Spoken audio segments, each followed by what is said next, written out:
531, Nasib Buruk. Selamat datang. Nama saya Yinggui dan ini kepala pengawal saya, Zhou Qiang. Saya sangat senang Anda menerima misi ini. Haha, saya tidak yakin apakah ada yang akan menerimanya tepat waktu.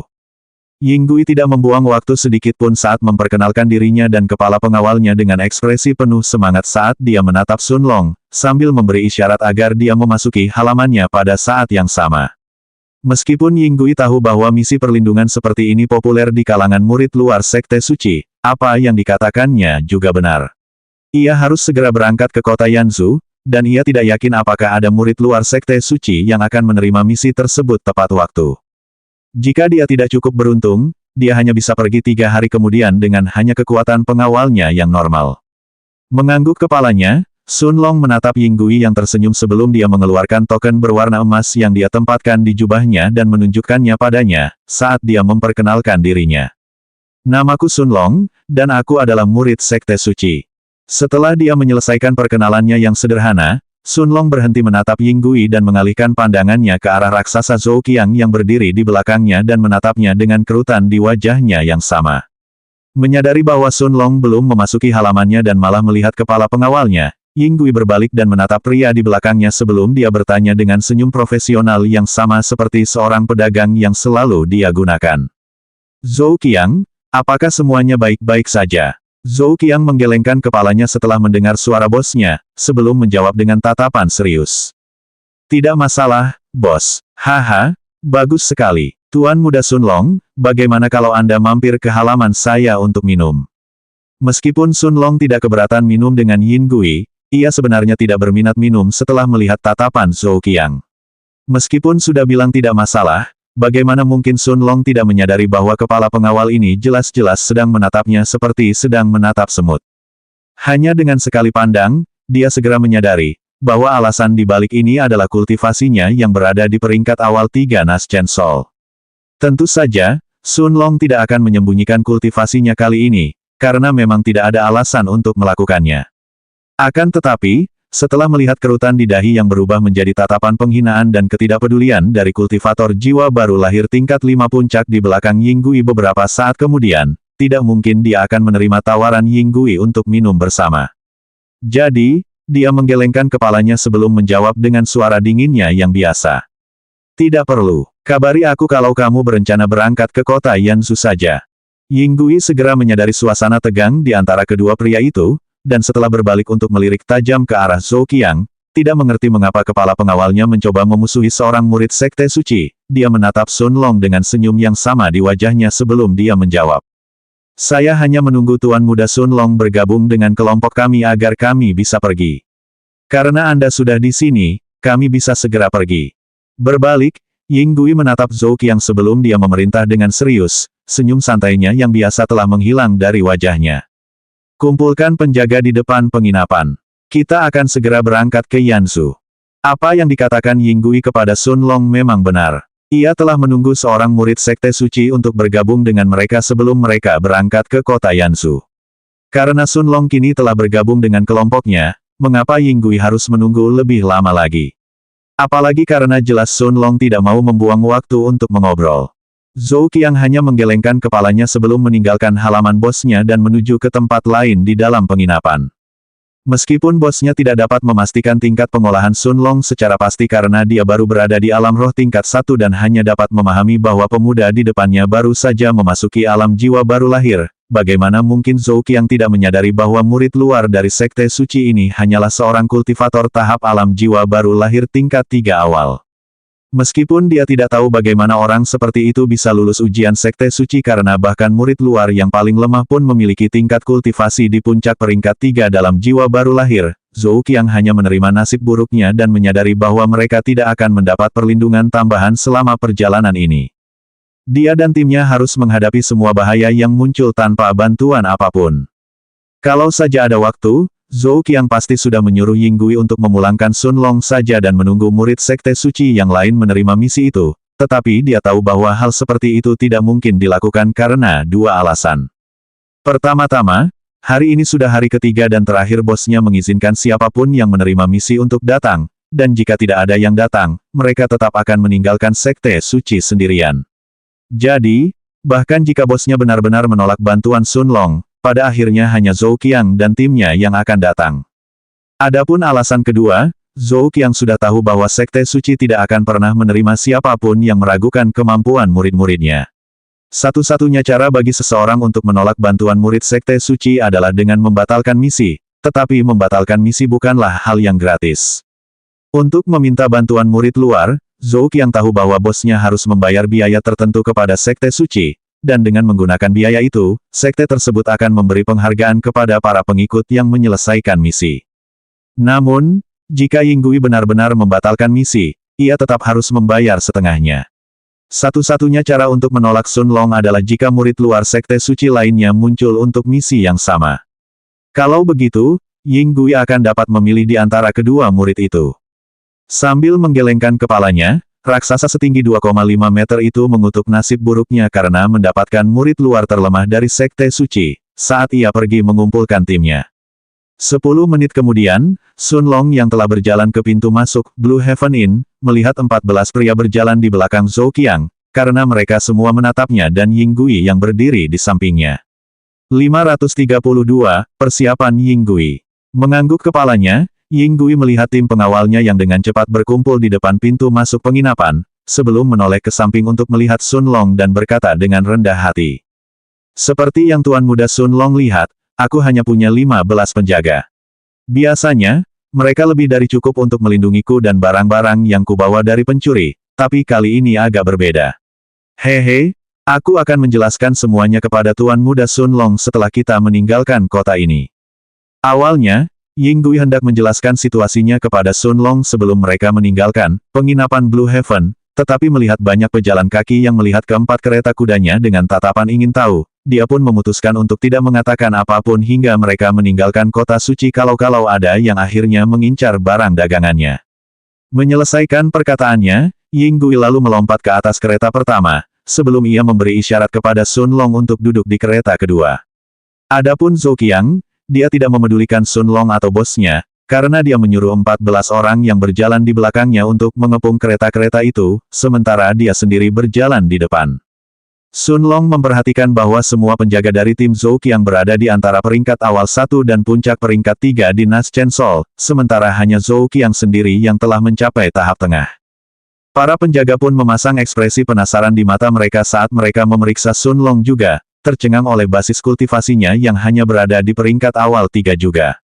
Mereka telah mendengar dari bos mereka bahwa ada kesempatan bagi seorang pengikut Sekte Suci untuk bergabung dengan mereka dalam perjalanan kali ini, dan mereka berharap bahwa pengikut tersebut adalah seseorang yang berada di tahap awal 6 jiwa baru lahir, atau jika mereka tidak beruntung, seseorang yang berada di tahap awal atau menengah 5 jiwa baru lahir. Mereka tidak percaya bahwa mereka begitu sial karena mendapatkan seseorang yang bahkan lebih lemah dari beberapa di antara mereka, apalagi kapten mereka. Mengabaikan ekspresi wajah para penjaga, Sun Long memperhatikan keempat kereta di depannya, dan tanpa menolak tawaran Yinggui, dia duduk di atas kereta kedua. Pada saat yang sama, Sun Long juga memperhatikan bahwa setiap kereta ditarik oleh 4 binatang ajaib besar di tengah-tengah barisan 4 yang menyerupai sapi, sementara kereta itu sendiri sepenuhnya tertutup, masing-masing dengan sepotong kain putih yang membuat mustahil untuk melihat apa yang ada di dalamnya. Hanya dengan sekali pandang, Sun Long langsung mengenali 4 binatang ajaib tingkat menengah yang tengah menarik 4 kereta sebagai sapi kulit besi. Dia tahu bahwa mereka bukanlah sapi biasa, melainkan binatang ajaib yang tangguh dengan kemampuan bertahan alami yang sangat tinggi. Kulit mereka sekuat besi dan mampu menyerap serangan binatang ajaib tingkat menengah 4 lainnya tanpa mengalami kerusakan yang berarti. Meskipun sapi kulit besi tidak memiliki kemampuan menyerang, kemampuan mereka untuk mempertahankan diri sangat kuat, dan mereka bahkan dapat menahan serangan beberapa kultivator alam roh tahap akhir. Seperti yang dikatakan Yinggui, para pengawalnya memang cukup kuat untuk melindunginya dari bandit biasa. Bahkan bandit Naschen Sol tingkat 6 awal pun tidak akan serta-merta mencoba merampoknya dengan Zhou Qiang di depan dan 14 pengawal Naschen Sol tingkat awal yang melindungi gerbong lainnya. Hal ini membuat Sun Long penasaran mengapa Yinggui merasa perlu meminta bantuan seorang murid dari Sekte Suci. Sambil menutup matanya, Sun Long kemudian mengirimkan indera jiwanya melewati kain putih di bawah kakinya, tetapi sesaat kemudian dia menyadari bahwa dia telah gagal melewatinya. Seperti yang diharapkan, dia sebenarnya tidak terkejut dengan hal ini karena dia sudah menduga kereta-kereta itu akan dipenuhi dengan formasi pelindung yang menghalangi segala upaya indera jiwa. Kalau tidak, siapapun bisa saja mengirimkan indera jiwanya dan melihat melewati kain putih kereta untuk mencari tahu apa yang sedang diangkut. Alasan mengapa Sun Long mencoba ini pada awalnya, hanyalah untuk memverifikasi betapa pentingnya yang Yinggui berikan pada barang dagangan yang dia angkut kali ini. Memang, tampaknya itu adalah sesuatu yang melampaui apa yang biasa ia tangani, kalau tidak, ia tidak akan begitu berhati-hati untuk meminta bantuan Sekte Suci di samping semua tindakan normal yang telah diambilnya. 1 jam kemudian, karavan Yinggui sudah tiba di gerbang kota suci sebelum mereka melewatinya tanpa halangan apapun. Lagi pula, tidak perlu membayar biaya batu roh apapun untuk meninggalkan kota karena seseorang hanya perlu membayar saat masuk. Begitu mereka meninggalkan kota suci, Zhou Qiang berbalik dan melihat pengawalnya sebelum dia berteriak. Mulai sekarang dan hingga kita mencapai kota Yanzhou, waspadalah sepenuhnya. Ya, Kapten. Bahkan Sun Long harus mengakui bahwa Zhou Qiang adalah seorang kapten yang dihormati oleh pasukannya dan memiliki kemampuan kepemimpinan di atas rata-rata. Sayangnya, hal ini tidak benar-benar meningkatkan citranya di mata Sun Long. Tidak peduli seberapa hebatnya dia sebagai kapten, dengan sengaja menyinggung seseorang yang datang untuk membantunya, pada akhirnya hanya akan menyakitinya. Tidak peduli dengan perintah yang diberikan Zhou Qiang saat dia mengatur penjaga lainnya, Yinggui tersenyum cerah saat dia berbalik dan melihat ke arah Sun Long sebelum dia berkata. Tuan Muda Sun Long, izinkan saya menjelaskan mengapa saya meminta bantuan Anda. Sayangnya, saya tidak bisa menjelaskannya saat kami masih di kota suci karena terlalu banyak orang di sekitar kami. Saat dia selesai berbicara, setelah memeriksa dan memastikan bahwa mereka telah membuka jarak yang cukup jauh antara mereka dan kota suci dan tidak ada kultivator lain di sekitar mereka, Yinggui mengangkat kain putih yang menutupi kereta kudanya sendiri dan memperlihatkan pemandangan di dalamnya. Begitu Yinggui mengangkat kain itu, Sun Long menyadari bahwa apa yang ditumpanginya bukanlah kereta biasa, melainkan sebuah penjara kecil. Dan di dalam penjara ini, seekor binatang yang menyerupai anjing, dengan bulu hitam pekat dan mata oranye muncul dalam penglihatan Sun Long. 533, menggigit lebih dari yang bisa dia kunyah. Binatang ini bahkan lebih besar dari sapi Ironhide tingkat 4 yang menarik kereta, karena ia terus mencakar sel dengan kaki depannya tanpa henti, mencoba menghancurkan jeruji. Matanya dipenuhi dengan niat membunuh yang tak berujung, jelas tidak mau terjebak di tempat ini, sementara setiap serangannya berakhir dengan sedikit mengguncang seluruh kereta. Akan tetapi, tidak masalah seberapa keras binatang itu mencakar jeruji sel karena formasi pelindung menyala setiap kali mereka diserang, sepenuhnya menyerap kerusakan yang ditimbulkan pada mereka. Bahkan dari kejauhan, Sun Long bisa dengan jelas merasakan bahwa binatang ajaib ini sebenarnya telah mencapai puncak peringkat 5, saat dia bertanya dengan suara yang tidak menyembunyikan keterkejutannya. Puncak peringkat 5, Solar Dog. Tuan Muda Sun Long benar-benar berpengetahuan luas. Sungguh, ini adalah anjing surya, peringkat puncak 5 yang langka. Mata Yinggui langsung berbinar saat melihat Sun Long langsung mengenali binatang ajaib itu, lalu dia memujinya dengan ekspresi yang benar-benar tulus di wajahnya. Tentu saja, anjing surya adalah binatang ajaib tingkat 5 yang sangat langka, yang tingkat kelangkaannya setara dengan Raja Macan Tutul bersayap perak. Namun, Sun Long terkejut bukan hanya karena kelangkaan binatang ajaib ini, tetapi bagaimana Yinggui bisa mendapatkannya. Lagi pula, bahkan orang terkuat di rombongannya, Zhou Qiang, hanyalah seorang kultivator tahap jiwa baru lahir peringkat puncak 5. Bahkan dengan seluruh tim pengawalnya sebagai pendukung, Zhou Qiang tidak akan mampu melawan anjing surya, yang masih berada di tengah-tengah peringkat 5, apalagi yang berada di puncak peringkat 5. Buru-buru menutupi kereta dengan kain putih, takut ada yang melihat anjing surya, peringkat 5 puncak. Yinggui melihat sekeliling untuk memastikan tidak ada yang memperhatikan mereka sebelum menghela napas lega. Senyum mengejek diri sendiri muncul di wajahnya sesaat kemudian, dan seolah-olah telah menebak pikiran Sun Long, ia kemudian menjelaskan. Seperti yang bisa ditebak Tuan Muda Sun Long, mustahil bagiku untuk memburu binatang ajaib peringkat 5 puncak, apalagi yang sekuat anjing surya. Sekalipun aku meminta Zhou Qiang dan yang lainnya mempertaruhkan nyawa mereka untukku, aku tetap tahu mustahil mencapai hal seperti ini, dan kita semua akan mati pada akhirnya. Sebenarnya keempat binatang ajaib yang kita bawa hari ini bukan milikku, melainkan milik salah satu keluarga kuat di kota Yanzhou yang membelinya dari sebuah toko besar di kota suci. Tentu saja, orang yang memberiku misi ini tidak ingin menggunakan jalur milik keluarganya karena takut musuh keluarga mereka akan mengetahui hal ini dan menghentikan mereka di tengah jalan. Jika tidak, bagaimana mungkin aku bisa mendapatkan 4 binatang ajaib peringkat puncak 5? Saya hanya diminta untuk mengangkut mereka dari kota suci ke kota Yansu. Biasanya aku akan menolak misi seperti itu karena aku tidak tahu bahaya apa yang menunggu kita dan kita sama sekali tidak mampu menangani satu pun monster sihir tingkat puncak 5 sendirian, apalagi 4 diantaranya. Namun, hadiah untuk misi ini terlalu besar dan pada akhirnya kami hanya perlu mengangkut mereka dari kota suci ke kota Yansu, jadi saya tidak bisa menolaknya. Mata Sun Long langsung berubah serius saat mendengar ini, karena dia menyadari bahwa Yinggui mungkin telah menggigit lebih banyak daripada yang bisa dikunyahnya kali ini. Tanpa membuang waktu, mata Sun Long mulai mengamati sekelilingnya untuk melihat kalau-kalau ada orang dari kota suci yang mengikuti rombongan mereka, tetapi bahkan setelah 1 menit penuh berlalu, dia menyadari tidak ada seorang pun yang mengejar mereka. Namun, hal ini tidak membuat Sun Long merasa tenang, tetapi sebaliknya, hal itu membuatnya semakin yakin bahwa sesuatu akan terjadi. Yinggui memang terlalu serakah kali ini, dan dia tidak sabar memikirkan akibat tindakannya yang mungkin menimpa dirinya dan para pengawalnya. Sebuah keluarga yang sanggup membeli 4 binatang ajaib peringkat puncak 5, terutama binatang ajaib langka seperti anjing surya, sudah pasti mereka pasti punya setidaknya beberapa raja dao tahap awal yang mendukung mereka. Jika keluarga itu benar-benar takut mengangkut binatang ajaib yang telah mereka beli dari kota suci menggunakan jalur mereka sendiri, itu artinya musuh keluarga mereka paling tidak berada pada level yang sama dengan mereka, bahkan mungkin lebih kuat. Sun Long tidak yakin apakah Yinggui tidak menyadari hal ini atau dia hanya terlalu dibutakan oleh keserakahannya akan imbalan yang telah dijanjikan, tetapi dari kalimat terakhirnya, Sun Long berasumsi bahwa itulah yang terakhir. Namun, dapatkah transaksi sebesar itu benar-benar luput dari perhatian? Sun Long sudah melihat di kota suci bahwa seekor binatang ajaib peringkat 5 puncak biasanya dijual seharga 200.000 hingga 250.000 batu roh kelas menengah. Sedangkan untuk binatang ajaib langka seperti anjing surya, bukan tidak mungkin harganya bisa melebihi 300.000 batu roh kelas menengah. Tentu saja, dia juga tahu bahwa mustahil bagi keluarga yang menugaskan misi ini kepada Yinggui, untuk membiarkannya dirampok oleh musuh mereka, para Raja Dao.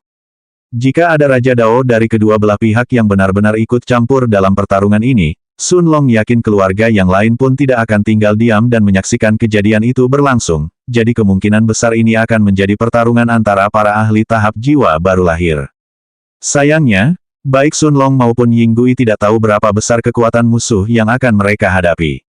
Namun, jika Yinggui sungguh-sungguh percaya bahwa ia dapat tiba dengan selamat di kota Yansu dan dengan mudah mengangkut 4 binatang ajaib peringkat 5 puncak ke keluarga itu, Sun Long tahu bahwa itu pasti akan menjadi mimpi yang sia-sia.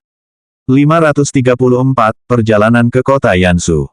Tentu saja, bukan hanya Sun Long yang memiliki pikiran seperti itu dalam benaknya, karena ekspresi Zhou Qiang telah berubah menjadi jelek setelah mendengar Yinggui menyebutkan rincian misi sekali lagi.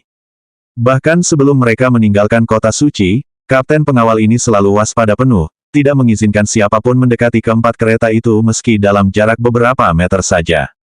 Selain bosnya dan bawahannya, tidak seorang pun tahu apa yang mereka bawa kali ini ke kota Yansu, namun Zhou Qiang masih belum merasa aman. Sebagai tentara bayaran veteran, dia tahu bahwa bosnya seharusnya tidak ikut campur dalam transaksi yang jauh di atas tingkat yang dapat mereka tangani. Lagi pula, bahkan dia, kepala penjaga, pada akhirnya hanyalah seorang kultivator tahap Naschen Soul tingkat puncak 5. Meskipun Zhou Qiang cukup kuat untuk bertahan dari sebagian besar bahaya yang pernah dihadapinya sejauh ini, alasan dibalik keberadaannya sebagai kepala penjaga hingga saat ini adalah karena ia selalu berhati-hati dan tidak pernah mengambil risiko yang berisiko tinggi. Zhou Qiang jelas tahu bahwa bahkan bandit peringkat 6 awal biasa pun akan membuatnya harus mengerahkan seluruh kemampuannya dengan bantuan pengawal lainnya hanya untuk menangkisnya. Pada akhirnya, kultivator tahap Naschen Soul puncak peringkat 5 seperti dirinya terlalu umum di keluarga-keluarga kuat, yang membuatnya selalu mengutamakan nyawanya. Jika ada misi yang dianggapnya berbahaya untuk ditangani, ia biasanya akan menolaknya tanpa berpikir 2 kali. Namun kali ini, Zhou Qiang sendirilah yang harus disalahkan, karena ia telah menyetujui tawaran Yinggui. Meskipun dia tahu bahayanya misi ini mungkin tak terkira, dia tetap setuju untuk mendengar hadiah yang dijanjikan Yinggui kepadanya. Tentu saja, Yinggui tidak lupa melihat Sun Long memeriksa sekelilingnya setelah mendengar rincian misi tersebut, tetapi dia hanya menutup matanya dan berharap Sun Long tidak akan meninggalkannya setelah dia menjelaskan semuanya. Lagi pula, bukan hal yang jarang bagi para pengikut Sekte Suci untuk melakukan hal itu jika sebuah misi melampaui tingkat bahaya yang mereka perkirakan sebelumnya. Selain itu, sudah menjadi rahasia umum bahwa para pengikut Sekte Suci juga tidak perlu membayar biaya apapun jika mereka menyerah dalam sebuah misi. Untungnya bagi Yinggui, Sun Long tidak memutuskan untuk meninggalkannya dan pergi ke kota Yanzhou sendirian. Meskipun ia yakin akan jauh lebih aman jika meninggalkan kapal yang tenggelam ini dan pergi sendirian, Sun Long sudah tahu bahwa berada dalam situasi tegang seperti ini adalah cara terbaik untuk melatih dirinya. Sekalipun dia tidak dapat mengandalkan si perak kecil yang kini mengikuti Liu Mei, atau si hitam kecil yang masih tertidur di dalam ruang berkabut di batu waktu, sejak awal Sun Long tidak berencana mengandalkan siapapun kecuali dirinya sendiri selama menjalankan misi sekte, terutama karena formasi perekaman memori masih aktif. Bagaimanapun, ia sudah siap menghadapi hal-hal tak terduga yang mungkin terjadi selama misi sekte. Lagi pula, dalam hal kemampuan bertahan hidup saja, Sun Long yakin hanya ada sedikit kultivator di tahap tengah jiwa baru lahir yang bisa menandinginya. Tanpa memperhatikan Yinggui lagi, Sun Long lalu menutup matanya saat kereta terus bergerak maju. Dengan kecepatan, sapi kulit besi, perjalanan ke kota Yanzhou akan memakan waktu setidaknya seminggu. Yinggui menghela napas lega saat melihat Sun Long akhirnya tidak memutuskan untuk pergi, tetapi masih ada ekspresi khawatir di wajah pedagang gemuk itu saat dia berbalik dan memperhatikan keretanya bergerak maju. Lagi pula, bohong jika mengatakan Yinggui sendiri tidak khawatir tentang perjalanan ini, dengan atau tanpa kehadiran Sun Long dan para pengawalnya. Dialah yang tahu persis keluarga macam apa yang sedang dihadapinya, membuat tekanan yang dirasakannya semakin kuat. Namun, bersamaan dengan tekanan ini, pandangan keserakahan juga muncul jauh di matanya, saat dia menantikan imbalan yang akan diperolehnya setelah menyelesaikan misi ini. Sedangkan kepala pengawal yang tingginya 2,5 meter, 8,2 kaki, Zhou Qiang, tampak tidak peduli sedikit pun apakah Sun Long tinggal atau pergi. Dia terus berjalan maju, memimpin jalan bagi rombongan untuk mengikutinya. 5 hari berlalu dengan cepat, dan meskipun saraf Zhou Qiang, Yinggui, dan ke-14 pengawal tegang selama 5 hari 5 malam itu, tidak satu pun kecelakaan terjadi di sepanjang perjalanan mereka. Pada titik ini, baik Yinggui maupun 14 pengawalnya, akhirnya mulai rileks, mengetahui bahwa mereka tinggal kurang dari 2 hari perjalanan lagi untuk mencapai tujuan mereka.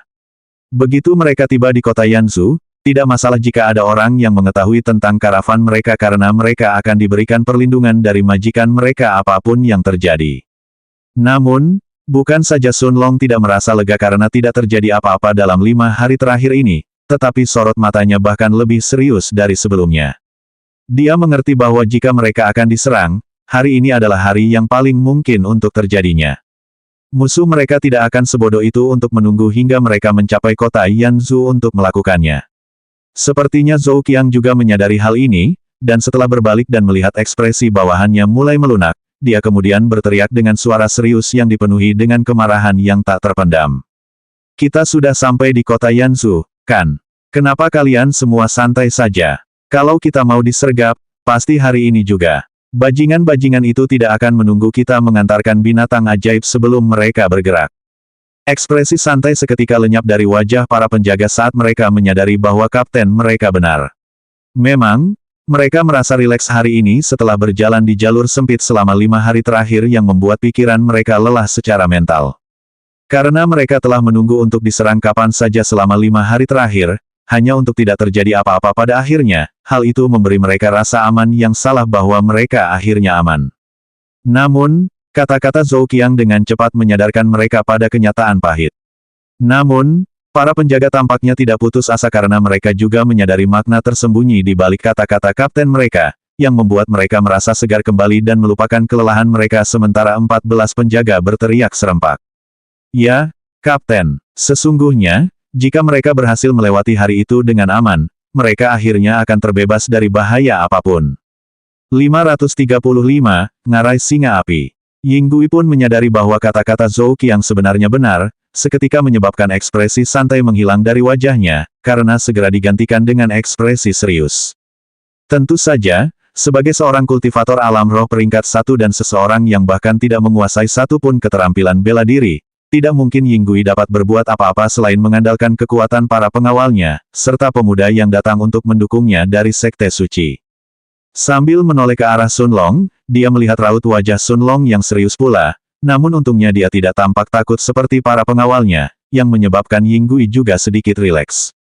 Pada saat yang sama, Zhou Qiang berbalik, dan mengabaikan Sun Long dan Yinggui. Dia melihat bawahannya yang masih dalam posisi bertahan untuk melindungi kereta dan berkata dengan suara serius. Dalam waktu sekitar 4 jam, kita akan mencapai Ngarai, Singa Api. Asal kita berhasil menyeberangi Ngarai dengan selamat, kota Yanzhu hanya akan berjarak setengah hari perjalanan. Semua penjaga mengangguk dengan ekspresi serius di wajah mereka, sambil terus menatap sekeliling mereka dengan waspada. Memang, sebelum batas waktu 4 jam terlewati, Sun Long yang masih duduk di atas kereta kedua melihat sebuah ngarai besar muncul di kejauhan di depan mereka, sebelum suara serius Yinggui terdengar beberapa saat kemudian saat dia menjelaskan dengan serius.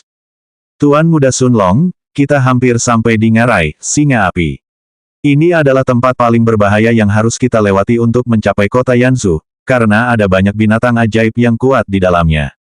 Tentu saja, meskipun ada pula rumor tentang Singa Api, peringkat 6 yang tinggal di dalam ngarai tersebut, pada akhirnya semua itu kemungkinan besar hanya rumor, karena sangat sedikit orang yang mengaku benar-benar melihatnya.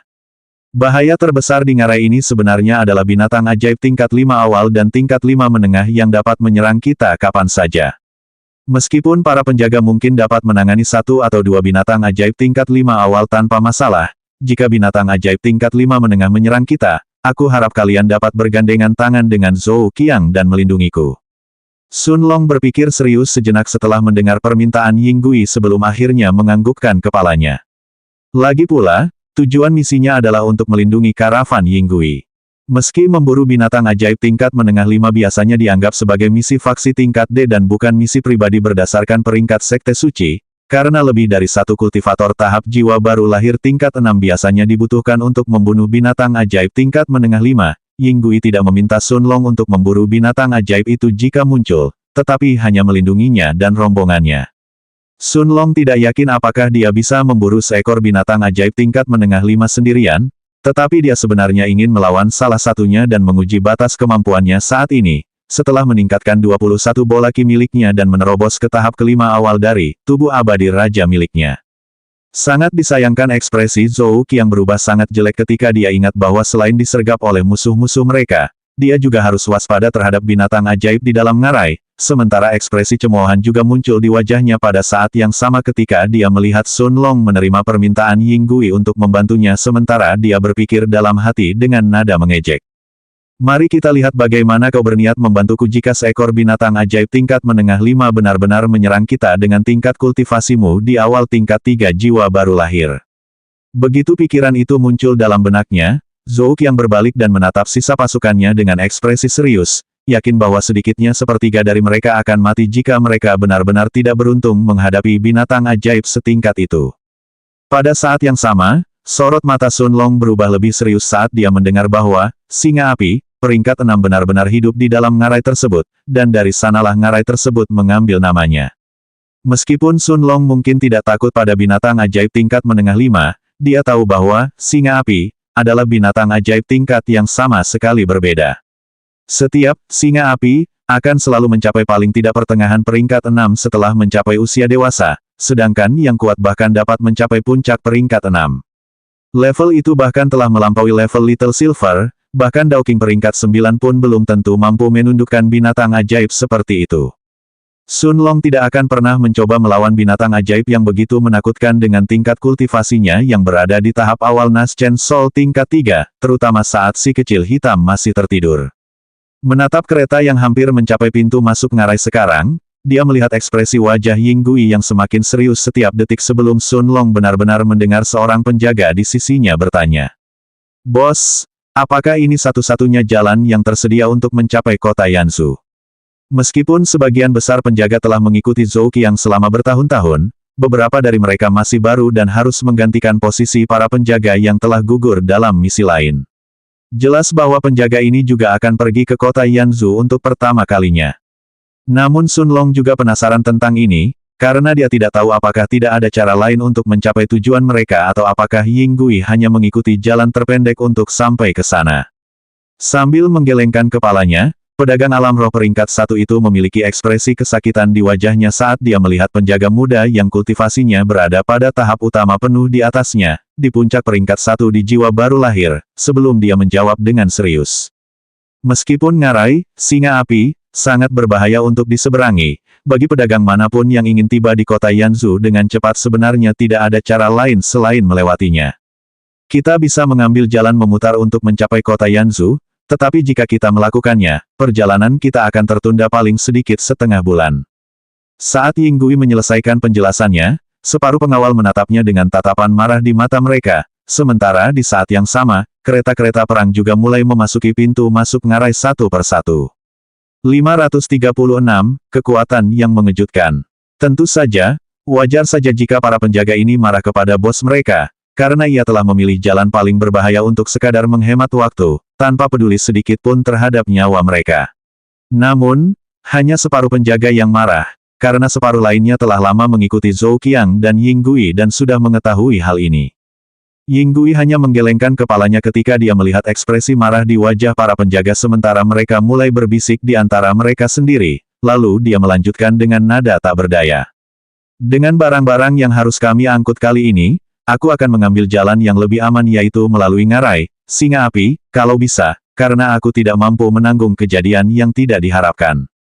Sayangnya, saya diberitahu bahwa saya harus mencapai kota Yanzhou dalam waktu 10 hari, dan jika kita mengambil jalan memutar, kita tidak akan pernah sampai tepat waktu.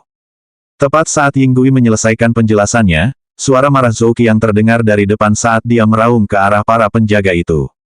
Kalian para idiot tahu risiko misi ini sebelum bergabung, jadi lebih baik kalian tutup mulut. Berhenti mengeluh dan perhatikan sekeliling kalian, atau kalian hanya akan menyalahkan diri sendiri jika berakhir di dalam perut binatang ajaib. Meskipun Zhou Qiang juga marah tentang misi ini karena tampaknya ada bahaya tersembunyi di setiap sudut, dia tidak akan mempertaruhkan keselamatannya sendiri dengan membiarkan para penjaga mengeluh kepada bos mereka ketika mereka berada dalam periode paling berbahaya dari misi mereka. Kalau mereka tiba-tiba disergap, sebagai orang terkuat di sini, dialah yang akan menanggung beban terberatnya. Pada saat itu, sebelum para pengawal dapat bereaksi saat mendengar suara marah Zhou Qiang, pupil mata Sun Long langsung menyempit saat dia tiba-tiba melangkah maju dan muncul di sebelah Ying Gui yang masih duduk di kereta pertama. Dengan tangan kanannya terkepal, ia cepat-cepat meninju udara di depannya tanpa menahan tenaga, sebelum suara dentuman keras terdengar di telinga semua orang. Ledakan, Zhou Qiang, ke-14 penjaga, dan Ying Gui yang terkejut, semuanya menoleh untuk menatap Sun Long pada saat yang sama, hanya untuk melihat bahwa pukulannya tampaknya benar-benar menghentikan panah logam kecil di udara. Jelaslah anak panah itu mengarah langsung ke leher Ying Gui, menyebabkan pedagang gemuk itu berdiri ketakutan sementara matanya terbelalak tak percaya. Pada saat yang sama, kekuatan anak panah itu akhirnya memaksa Sun Long mundur 2 langkah untuk menyeimbangkan dirinya, karena ia hampir jatuh dari kereta. Zhou Qiang adalah orang pertama yang kembali sadar dan menyadari apa yang sedang terjadi, karena dia segera mengingat dirinya sendiri dan berteriak dengan suara yang bercampur dengan keterkejutan dan kemarahan. Serangan musuh. Kalian semua, lindungi bos. Tentu saja, keterkejutan yang dirasakan Zhou Qiang adalah karena Sun Long mampu bereaksi dan menangkis anak panah yang bahkan tidak disadarinya, sedangkan kemarahannya sebenarnya ditujukan kepada dirinya sendiri karena ia gagal bereaksi tepat waktu dan menyelamatkan bosnya. Dia tahu bahwa jika Sun Long tidak turun tangan kali ini, Ying Gui pasti sudah berubah menjadi mayat dengan panah di lehernya sekarang. Sebagai kepala penjaga, ini adalah kesalahan yang tidak boleh dilakukan Zhou Qiang. Oh, Sun Long dan yang lainnya mendengar suara terkejut datang dari kanan mereka, tetapi sebelum mereka semua bisa mengambil posisi untuk melindungi Ying Gui, 3 suara berurutan terdengar menembus udara, satu demi satu. Wus, wus, wus. 3 anak panah logam langsung muncul dari lokasi yang sama dengan anak panah pertama yang diblok Sun Long, tetapi tidak seperti yang diharapkan semua orang, tidak semua anak panah itu mengarah ke Ying Gui. Sebaliknya, hanya anak panah pertama yang diarahkan ke arahnya, sedangkan anak panah kedua sebenarnya terbang ke arah Zhou Qiang. Bagaimana dengan anak panah ketiga? Anak panah itu terbang menuju penjaga yang paling dekat dengan Ying Gui, di bawah kereta pertama. Tanpa ragu sedikit pun, Sun Long segera mengedarkan jam pasir raja miliknya, sementara matanya langsung berubah menjadi emas pada saat yang bersamaan. Wilayah kekuasaan raja. Suara Sun Long terdengar dingin saat dia mengaktifkan domain raja pertamanya tanpa menahan diri, sebelum dia meninju anak panah kedua yang sekali lagi mencoba merenggut nyawa Yinggui. Saat memasuki domain raja, kecepatan anak panah itu menurun drastis tetapi tidak berhenti sepenuhnya dan terus menuju ke arah Yinggui. Namun, semakin dekat anak panah itu mendekati Sun Long, semakin berkurang kecepatannya, sebelum Sun Long mengepalkan tangan kanannya dan melayangkan pukulan lain ke depan. Anak panah kedua berhasil diblokir dengan mudah, tidak menyebabkan Sun Long mundur selangkah pun kali ini, karena matanya menatap ke arah asal anak panah itu. Pada saat yang sama ketika Sun Long menangkis panah logam, Zhou Qiang mencabut kapak perak yang terikat di punggungnya dan menebas panah yang terbang ke arah kepalanya.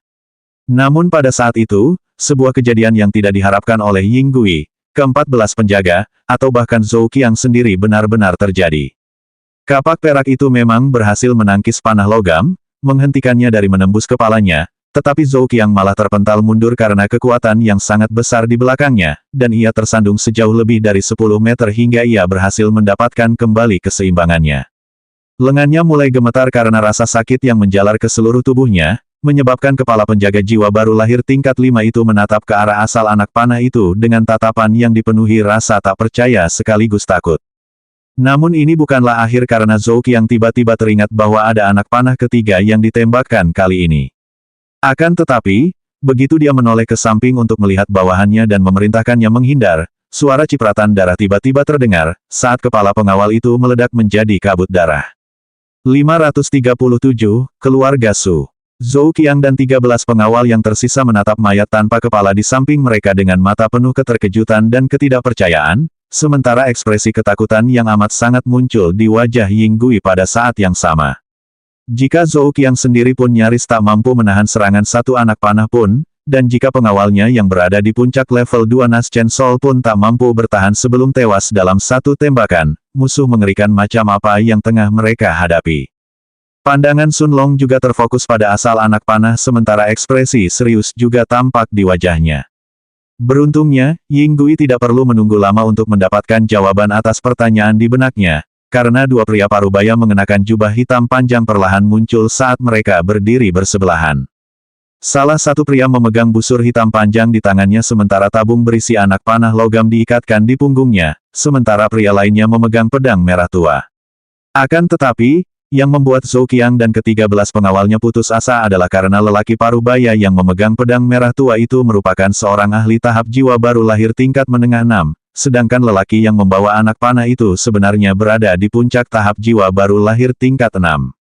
Tubuh Yinggui bergetar ketika matanya tertuju pada lambang kecil di dada kedua pria itu, saat dia tiba-tiba bertanya dengan suara bernada tinggi.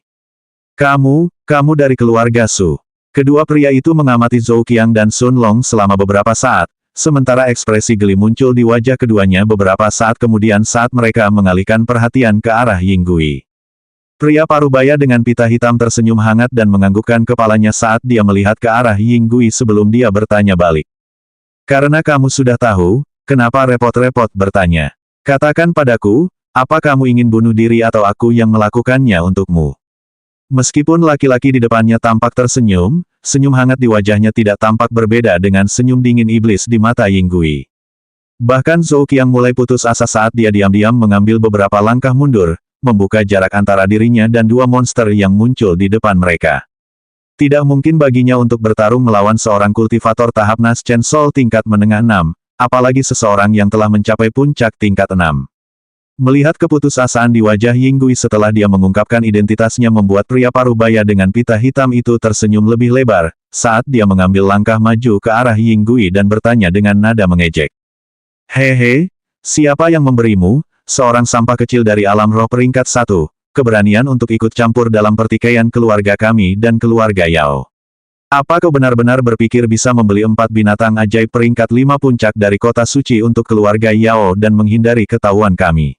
Hehehe, bodoh. Bagaimana mungkin kami tidak menyadarinya padahal keluarga Yao menggunakan lebih dari 1 juta batu roh kelas menengah dari perbendaharaan mereka untuk ini. Wajah Yinggui yang sudah mulai memucat di hadapan sosok lelaki parubaya yang gagah perkasa itu, akhirnya berubah semakin pucat karena darah telah terkuras habis dari wajahnya. Dia awalnya mengira bahwa meskipun misi ini bocor, keluarga Su tidak akan mengetahui rincian pastinya. Sekarang dia baru sadar, bahwa kemungkinan besar mereka punya mata-mata di kalangan petinggi keluarga Yao. Kalau tidak, bagaimana mereka bisa tahu ketika keluarga Yao mengeluarkan 1 juta batu roh tingkat menengah dari perbendaharaan mereka? Sejak dia menerima misi ini, dia sudah diperhatikan oleh keluarga Su. Lagi pula, bahkan untuk keluarga yang didukung oleh Raja Dao seperti keluarga Yao, mengambil lebih dari 1 juta batu roh kelas menengah sekaligus dari perbendaharaan mereka bukanlah sesuatu yang dapat mereka lakukan sesuka hati, karena itu pasti akan memengaruhi kemampuan finansial keluarga untuk melakukan hal lain dalam waktu dekat. Tanpa ragu, Ying Gui tiba-tiba berlutut sambil memohon dengan wajah penuh ingus dan air mata. Maafkan aku, kumohon jangan bunuh aku. Ambil, anjing surya, dan 3 binatang ajaib peringkat 5 puncak lainnya kalau kau mau, tapi biarkan aku hidup. Aku tidak mau mati.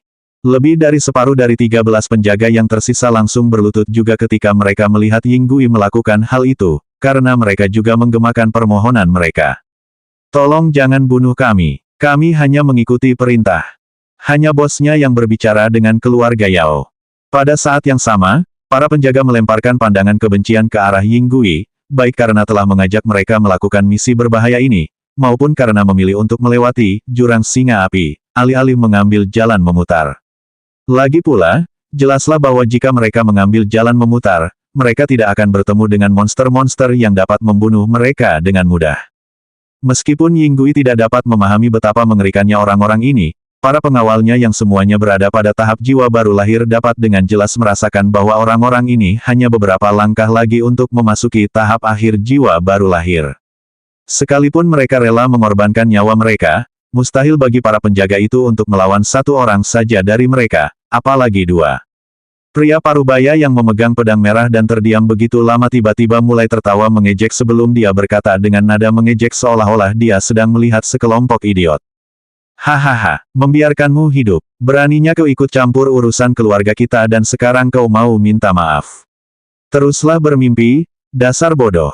Soal binatang ajaib, hehehe, tentu saja aku akan mengambil semuanya. Apa kau pikir aku butuh izinmu? Pria parubaya itu kemudian mengalihkan pandangannya ke arah para penjaga yang memohon belas kasihan, dan melihat bahwa pikiran mereka hampir terlukis di wajah mereka, dia tidak ragu untuk mengejek mereka saat dia berkata. Cacing-cacing menyedihkan, apa kalian menyesal memasuki ngarai singa api? Sayang sekali, tidak masalah apakah kalian benar-benar memasukinya atau tidak. Bahkan jika kalian memutuskan untuk mengambil jalan memutar untuk sampai ke kota Yanzhou, apa kalian benar-benar berpikir bisa lolos begitu saja dari keluarga Su kami? 538, seorang murid Sekte Suci. Semua penjaga membeku saat mendengar kata-kata ejekan pria parubaya itu. Sementara keputusasaan di wajah mereka menjadi semakin nyata. Karena setiap jalan menuju kota Yanzhou diblokir oleh keluarga Su, bukankah ini berarti mereka ditakdirkan gagal sejak mereka menerima misi tersebut? Namun bukan hanya ke-13 penjaga itu saja yang merasa putus asa, Ying Gui dan bahkan Zhou Qiang yang tingginya 2,5 meter, 8,2 kaki tiba-tiba membeku saat mendengar ini, karena mereka akhirnya menyadari bahwa mereka tidak lebih dari serangga yang telah melangkah ke dalam jaring laba-laba yang mematikan. Namun, Ying Gui tidak bisa begitu saja menerima bahwa ia akan mati seperti ini ketika ia tinggal kurang dari 2 hari lagi untuk mencapai kota Yanzhou. Sambil memandang sekelilingnya dengan ekspresi penuh harap, tiba-tiba matanya tertuju pada jubah kuning Sun Long, saat dia melihatnya masih menatap ke arah 2 lelaki setengah baya yang muncul dengan ekspresi serius di wajahnya. Tidak seperti Zhou Qiang, dia tampaknya tidak takut pada mereka. Baru pada saat inilah Ying Gui ingat dari kekuatan mana Sun Long sebenarnya berasal. Di hadapan Sekte Suci, apa itu keluarga Su yang kecil? Mengetahui bahwa dia tidak akan terhindar dari orang-orang keluarga Su hari ini jika dia tidak melakukan sesuatu untuk menyelamatkan dirinya sendiri. Pedagang gemuk itu mengertakkan gigi dan berdiri, sebelum dia menunjuk jubah Sun Long dan bertanya kepada 2 orang dari keluarga Su dengan cara yang mengancam. Kau lihat ini, jangan bilang kau tidak mengenali tulisan di jubahnya. Tuan Muda Sun adalah murid Sekte Suci. Bahkan jika kau berasal dari keluarga Su, apa kau benar-benar berpikir kau bisa mengganggu murid Sekte Suci? Saya pribadi telah meminta Tuan Muda Sun untuk membantu saya hari ini, jadi membunuh saya berarti melawan Sekte Suci itu sendiri. Apakah Anda pikir Anda mampu melakukan hal seperti itu? Yinggui kemudian mengalihkan perhatiannya ke arah Sun Long yang masih berdiri beberapa meter di sampingnya, sebelum dia berkata dengan ekspresi memohon sebelumnya di wajahnya. Tuan Muda Sun, tolong selamatkan aku. Aku tak peduli jika semuanya hilang, tapi aku tak ingin mati. Baru pada saat inilah Yinggui benar-benar menyesal telah menerima misi dari keluarga Yao ini. Su dan keluarga Yao ternyata jauh lebih berbahaya daripada yang ia duga sebelumnya. Ia tahu bahwa satu-satunya harapannya untuk lolos hidup-hidup dari tempat ini adalah dengan meminta bantuan pemuda berjubah kuning di depannya untuk menyelamatkannya dan menakut-nakuti orang-orang dari keluarga Su dengan status Sun Long. Sangat disayangkan kata-kata Yinggui tidak hanya gagal membuat dua lelaki berjubah hitam itu takut, tetapi lelaki paruh baya dengan pedang merah tua itu malah tertawa mengejek saat melihatnya. Hampir seolah-olah dia sedang melihat orang bodoh, sebelum matanya mengamati Sun Long dengan senyum di wajahnya seolah-olah dia sedang melihat mainannya sendiri. Yinggui tidak dapat mengerti mengapa pria di depannya tampak tidak takut dengan status Sun Long sebagai murid luar Sekte Suci, tetapi pria parubaya itu tidak membuatnya menunggu lama, karena dia berbicara beberapa saat kemudian, kata-katanya bergema seperti guntur di telinga Yinggui. Hehe, murid Sekte Suci. Terus kenapa? Apa kau benar-benar berpikir status murid Sekte Suci bisa menyelamatkanmu dari cacing hari ini? Atau kau mengandalkan kultivasi menyedihkan anak itu di peringkat 3 awal jiwa baru lahir untuk melindungimu? Hahaha, dasar bodoh. Meskipun Sekte Suci mungkin penguasa wilayah ini, apa kau benar-benar berpikir mereka akan ikut campur setiap kali ada yang melawan murid-murid mereka? Berapa banyak misi yang telah dikeluarkan Sekte Suci dan berapa kali murid-muridnya harus bertarung dengan keluarga lain? Tentu saja, jika kita berada di dalam kota suci, kita tidak akan melawan murid Sekte Suci karena status mereka di sana sama dengan keturunan keluarga dan klan besar, tapi di sini. Kenapa aku harus peduli, bodoh? Perkataan lelaki parubaya itu bagaikan sambaran petir yang menyambar pikiran Yinggui hingga membuatnya gemetar seakan lumpuh, tetapi yang terus terngiang di benaknya adalah kata-kata kultivasi menyedihkan di tahap awal jiwa baru lahir tingkat 3. Yinggui selalu berpikir bahwa Sun Long setidaknya berada pada level yang sama atau bahkan lebih kuat dari Zhou Qiang, tetapi pria parubaya ini malah berkata bahwa dia hanya berada di level awal 3 Nas Chen Sol. Mengangkat matanya untuk melihat pemuda berjubah kuning di depannya, Yinggui tidak melihatnya membantah kata-kata pria parubaya dari keluarga Su, akhirnya membuat hatinya tenggelam dalam keputusasaan. Namun pada saat itu, suara serius pria parubaya yang memegang busur hitam di tangannya bergema di telinga Yinggui, mengejutkan dia dan pria parubaya berjubah hitam di sebelahnya. Su Bao, aku akan mengurus cacing-cacing itu sementara kau mengurus bocah itu. Tapi, jangan meremehkannya. Serendah apapun kultivasinya, dia masih berhasil menangkis 2 anak panahku yang berkekuatan 80%, dan dia masih berdiri. Pria parubaya bernama Su Bao menatap pria di sebelahnya dengan ekspresi tidak percaya di wajahnya, karena kata-kata pria berjubah hitam itu seperti bom yang meledak di kepalanya, sebelum dia segera mengalihkan perhatiannya ke arah Sun Long beberapa saat kemudian.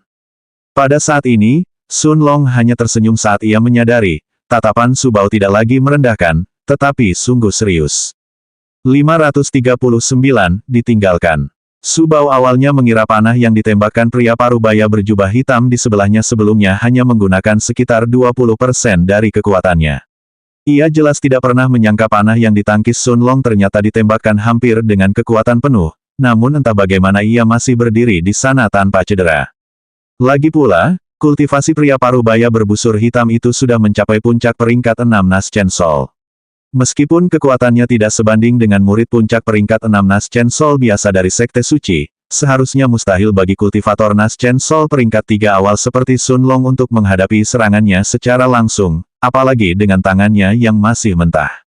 Meskipun orang lain mungkin tidak mengetahuinya, Su Bao jelas tahu, bahwa busur hitam yang dipegang pria parubaya di sebelahnya sebenarnya adalah senjata emas tingkat puncak 1, sedangkan anak panah logam yang ditembakkannya semuanya adalah senjata perak tingkat 2.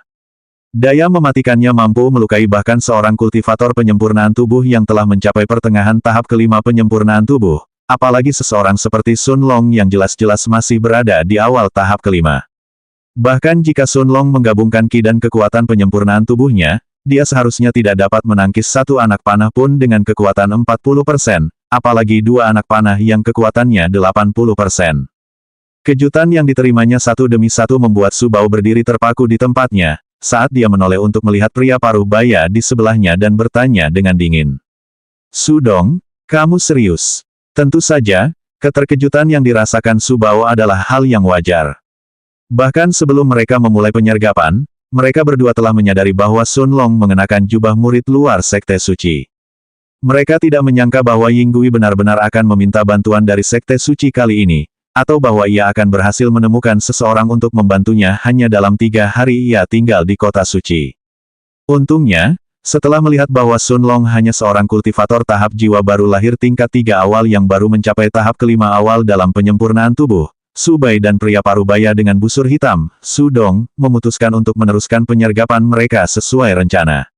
Hanya jika mereka harus bertarung melawan seorang pengikut Sekte Suci yang telah mencapai puncak peringkat 5 atau peringkat 6 awal di jiwa baru lahir, mereka akan mempertimbangkan untuk mundur dari pertarungan dan segera kembali ke keluarga dan mengubah rencana mereka. Lagi pula, sudah menjadi pengetahuan umum bahwa para pengikut Sekte Suci tidak dapat dibandingkan dengan para pembudidaya biasa yang tinggal di wilayah Sekte Suci. Sekalipun Su Bao dan Su Dong berasal dari keluarga Su, mereka tetap tidak akan bertarung melawan murid Nas Chen Sol tingkat 6 awal dari Sekte Suci kecuali mereka benar-benar harus melakukannya, karena sekalipun dengan kekuatan gabungan mereka, mereka tidak akan sepenuhnya yakin bahwa mereka bisa menang. Sedangkan Sun Long, meski dia belum berada di tahap tengah jiwa baru lahir, namun mampu menangkis panah Su Dong, kekuatannya jelas tidak normal. Hal ini membuat Su Bao ragu apakah dia harus melanjutkan atau tidak. Akan tetapi, Su Dong tidak tinggal diam dan menunggu reaksinya. Ia mulai melepaskan anak panah dari tabungnya satu persatu, ke arah para pengawal yang sedang berlutut atau yang masih berdiri dan menatapnya. Ah! Membantu! Teriakan para penjaga itu seketika membangunkan Su Bao dari linglungnya, saat dua kepala tiba-tiba meledak menjadi kabut darah hampir di saat yang bersamaan. Sambil menatap mayat-mayat tanpa kepala, Zhou Qiang tidak lagi menunggu gilirannya tiba, saat ia berlari dengan kekuatan penuh menuju kembali ke pintu masuk ngarai, singa api. Sayang sekali dia tidak bisa lolos dari pandangan Su Dong, karena pria parubaya berjubah hitam itu langsung menyipitkan matanya saat melihatnya mencoba melarikan diri, dan setelah membunuh 3 penjaga lainnya dengan anak panahnya, dia benar-benar mengejarnya.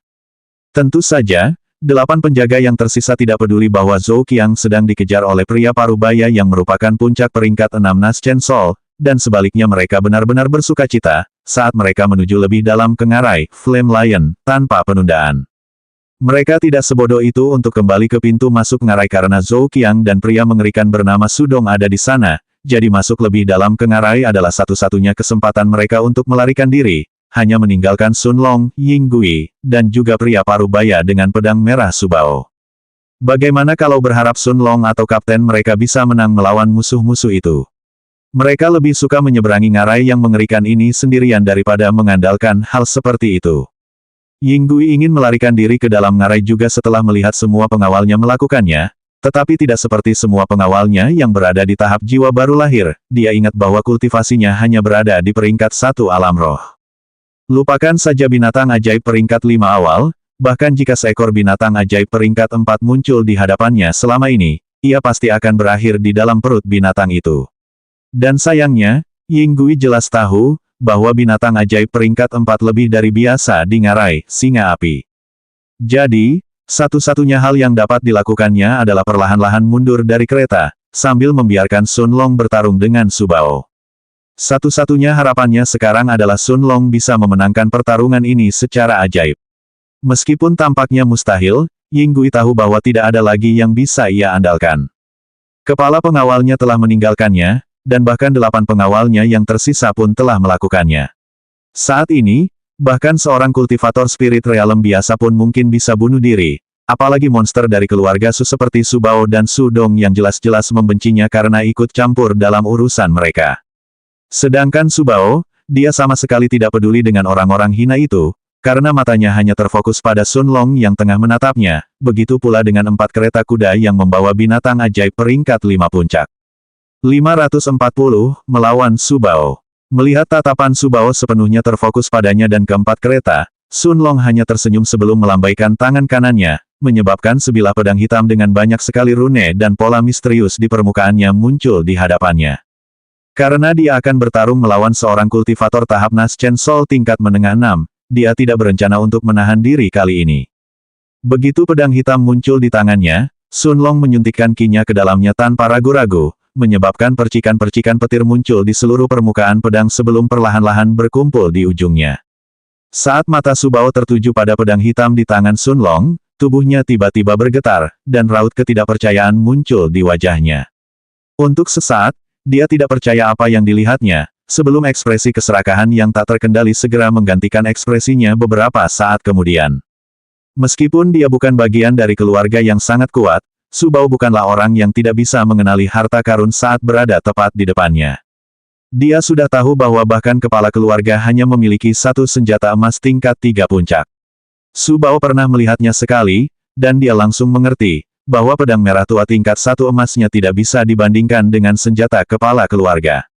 Namun, fluktuasi energi yang keluar dari pedang hitam di tangan Sun Long telah melampaui senjata emas tingkat 3 milik kepala keluarga Su.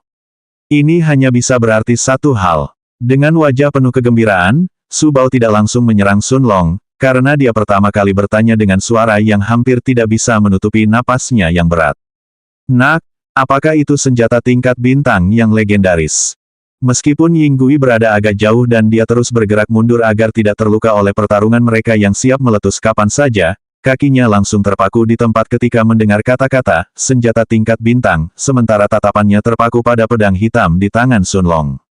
Lagi pula, meskipun dia hanya seorang pedagang alam roh peringkat 1 kecil, karena dia sering mengunjungi kota suci, dia sudah mendengar tentang senjata legendaris di atas tingkat emas. Dia tahu bahwa senjata itu disebut senjata tingkat bintang dan bahkan di kota suci, senjata itu sangat langka untuk muncul dan hanya akan muncul di pelelangan tingkat tertinggi. Nilai senjata-senjata ini begitu tinggi, bahkan Kaisar Dao yang kuat dari keluarga terkuat di kota suci akan langsung keluar dari pengasingan mereka untuk mendapatkannya. Diketahui bahwa beberapa keluarga terkuat di kota suci dikabarkan memiliki senjata tingkat bintang, dan mereka semua memperlakukannya sebagai harta karun tertinggi. Jadi, jika Sun Long benar-benar memiliki senjata tingkat bintang, bagaimana mungkin Ying Gui sebagai pedagang tidak tertarik dengan harta karun seperti itu? Anehnya, Sun Long tidak menyangkal hal ini, tapi dia malah menganggukkan kepalanya sebagai konfirmasi sebelum dia berkata, "Kamu benar, bukan hanya senjata peringkat bintang, tapi bahkan senjata bintang peringkat puncak 1. Tentu saja, bagaimana mungkin Sun Long tidak menyadari keserakahan di mata Su Bao? Memang pada saat dia mendengar konfirmasi dari Sun Long, Su Bao tidak lagi menahan diri, saat dia melangkah maju dan mengerahkan seluruh kekuatannya, saat dia mengayunkan pedang merah di tangannya ke arah dada Sun Long. Bukan saja dia tidak merasa takut untuk melawan Sun Long yang memiliki senjata tingkat bintang, tetapi bahkan jika Sun Long lebih kuat darinya saat ini, Su Bao akan tetap melawannya dengan sekuat tenaga. Lupakan 4 binatang ajaib peringkat 5 puncak, pedang hitam ini saja sudah sepadan baginya untuk mempertaruhkan nyawa demi mendapatkannya. Sayangnya, saat ia melangkah ke dalam wilayah Raja Sun Long, ia tidak menyadari bahwa kecepatannya telah berkurang hampir 40%. Di saat yang sama, setelah mengaktifkan domain Raja keduanya, tubuh Sun Long langsung diselimuti cahaya biru pucat, sebelum ia dengan tenang melangkah ke samping. Namun, langkah itu cukup baginya untuk menghindari tebasan penuh Su Bao yang hanya menyentuh ujung bajunya. Su Bao dan bahkan Ying Gui sama-sama terkejut saat melihat betapa mudahnya Sun Long menghindari serangan mematikannya, tetapi Su Bao tidak berhenti, dia terus menyerang Sun Long tanpa henti. Setiap serangannya dikerahkan dengan kekuatan penuh dan dapat dengan mudah membunuh kultivator Naschen Soul peringkat 6 awal yang normal. Meskipun Su Bao tidak mungkin mengakuinya, dia sebenarnya merasa sangat cemas saat ini dan takut Su Dong akan mengurus kepala pengawal jiwa baru lahir peringkat puncak 5 itu dan kembali kapan saja. Jika itu terjadi, impian Su Bao untuk mendapatkan pedang hitam Sun Long hanya akan tinggal mimpi. Su Dong mana mungkin mengizinkannya melakukan hal seperti itu. Senjata tingkat bintang bukanlah sesuatu yang bisa disimpan oleh seorang kultivator Naschen Soul tingkat menengah 6 seperti dirinya. Sial baginya, tak satu pun serangannya mengenai tubuh Sun Long, karena bahkan serangan yang datang dari sudut tersulit pun dapat dengan mudah diblok oleh pedang hitam mengerikan di tangannya. Tentu saja, bagaimana mungkin Sun Long lengah ketika dia dapat dengan mudah melihat 5 detik ke depan dan meramalkan setiap gerakan yang akan dilakukan Su Bao. "Bocah, berhenti lari kayak pengecut. Apa kau nggak punya nyali untuk bertarung seperti pria?" Jelas bahwa setiap detik berlalu, Su Bao semakin gelisah, takut Su Dong akan kembali. Sun Long yang menghindar dan hanya menangkis serangannya tanpa memberinya kesempatan sedikit pun justru membuatnya semakin marah, karena ia tak kuasa menahan diri untuk mengejek Sun Long, berharap Sun Long akan mengambil inisiatif untuk menyerang dirinya sendiri. Sayangnya, kata-kata Sun Long selanjutnya membuat ahli tahap Nas Chen Sol tingkat menengah 6 itu muntah darah karena marah, sementara matanya langsung memerah karena amarah dan penghinaan saat kata-katanya bergema di telinganya dan di telinga Yinggui. Menyerangmu. Aku khawatir kau takkan mampu menahan satu serangan pun. Selanjutnya bab 541, melawan Su Bao, 2.